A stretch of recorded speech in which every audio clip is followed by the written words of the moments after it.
आज हम इस वीडियो के माध्यम से ये जानेंगे कि घर में सूतक लगने पर, जन्म हो या मृत्यु के समय सूतक लगने पर ठाकुर जी की सेवा करे या नहीं करे। सनातन पूजा यूट्यूब चैनल में आपका स्वागत है। भगवान श्री कृष्ण के बाल स्वरूप यानी लड्डू गोपाल जी की पूजा अधिकतर घरों में की जाती है। लोग ठाकुर जी को अपने पुत्र की भांति मानते हैं और उनकी सेवा करते हैं और उनकी विधिवत पूजा करने के अलावा स्नान कराते हैं, श्रृंगार करते हैं और सुंदर वस्त्र भी पहनाते हैं। इसके साथ ही माला, मुकुट, मोर पंख के साथ साथ इत्र आदि भी चढ़ाते हैं। विधिवत रूप से उन्हें तैयार करने के साथ साथ उनकी मन पसंद की चीजों का भोग भी लगाते हैं। भक्त अपने ठाकुर जी को दिन में कई बार भोग लगाते हैं और उनके विश्राम भी कराते हैं।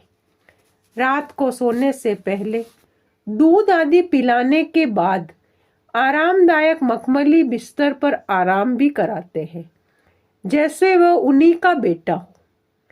अपने पुत्र की भांति उनको लाड लड़ाते हैं एवं उनकी दिनचर्या अपने बेटे की तरह ही करते हैं। लेकिन ऐसी दिनचर्या करते समय कई बार भक्तों के मन में एक सवाल पैदा होता है कि अगर घर परिवार में किसी का देहांत हो जाए या जन्म हो जाए तो सूतक लगता है, और सूतक लगने पर ठाकुर जी की सेवा करनी चाहिए या नहीं करनी चाहिए। घर में जब किसी व्यक्ति की मृत्यु हो जाती है और दाह संस्कार करने के साथ ही सूतक शुरू हो जाता है, ऐसे में अगले 13 दिन किसी भी तरह के शुभ काम से लेकर पूजा पाठ की भी मनाही होती है। घर में किसी की मृत्यु हो जाने के कारण घर के साथ साथ ही शरीर भी अशुद्ध हो जाता है। इसी तरह घर में बच्चे के जन्म पर भी सूतक लगता है और उस समय भी सूरज पूजन व जलवा पूजन तक सूतक रहता है और पूजा पाठ की मनाही होती है। सूतक लगने पर ठाकुर जी की सेवा करे या नहीं करे, इस मामले में प्रेमानंद जी महाराज गुरुदेव से एक भक्त ने प्रश्न किया कि किसी भी कुल परिवार में किसी का जन्म होता है या मृत्यु होती है तो बड़े लंबे समय तक पूजा अर्चना को मना किया जाता है, जबकि बाकी सारे कार्य निरंतर होते हैं, जैसे खाना, खेलना, सोना, उठना आदि। इस प्रश्न पर प्रेमानंद जी महाराज ने प्रत्युत्तर दिया कि यही संसार का खेल है। सब काम होते हैं परंतु भगवान का भजन नहीं। बड़ा ही विचित्र संसार है। सबके घर में भगवान होंगे। भगवान तो प्राय सब सनातनियों के घर में होते ही हैं, और अगर भगवान को 10 दिन तक खवाओगे पवाओगे नहीं तो ये कैसी आराधना है। अब तक तुम उन्हें भगवान मानते थे और अब उन्हें तुम भगवान नहीं मानोगे। 10 दिन तक उनको भूखा लगे हो रखोगे। 10 दिन उनको भूख नहीं लगेगी क्या? 10 दिन उनको प्यास नहीं लगेगी? हमारी तो समझ में नहीं आता ये कैसी उपासना कर रहे हो।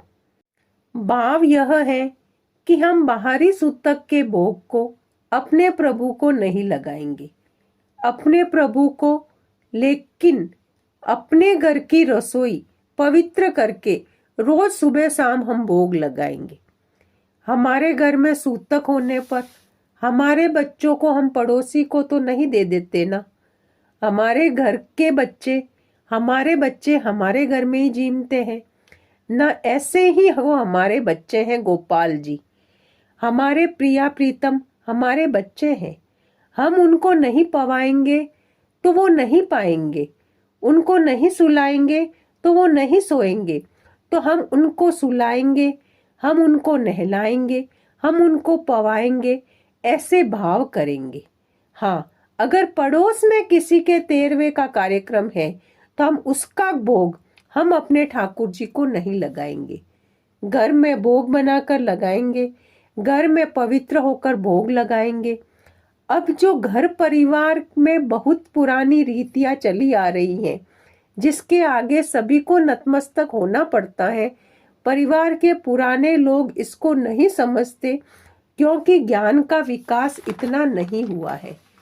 वो स्वयं सब करेंगे, हंसेंगे, खेलेंगे, गाएंगे, स्वयं सब करेंगे, पर जब भगवान की बात आएगी तो मना कर देंगे। पाठ नहीं होगा, सेवा नहीं होगी, पर्दा लग जाएगा या किसी पड़ोसी को ठाकुर जी को दे देंगे। भला हम अपने बच्चे को पड़ोसी कैसे पालन करेगा? हमारा बच्चा है, हम जैसा दुलार करेंगे पड़ोसी थोड़ी ना करेगा। वैसे ही हम अपने घर में ठाकुर जी को जैसे दुलार कर रहे हैं, दूसरा थोड़े ही देखेगा। आपका प्यार, आपका दुलार जो ठाकुर जी के प्रति है, वही तो वो भोग पाते हैं।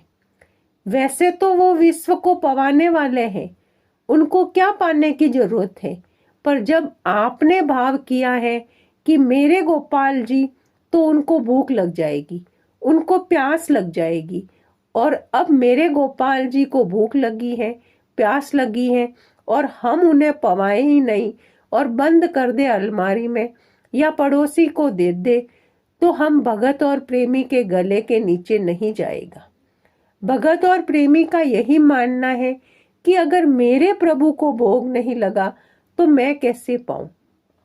निष्कर्ष रूप में यह कहा जाता है कि महाराज जी ने यही कहना है कि सूतक के समय, चाहे जन्म का सूतक हो चाहे मृत्यु का सूतक हो, अपनी रसोई को पवित्र एवं स्वच्छ करके स्वयं खाना बनाए एवं अपने प्रभु को भोग लगाए एवं स्वयं भी प्रसाद पाए। राधे राधे।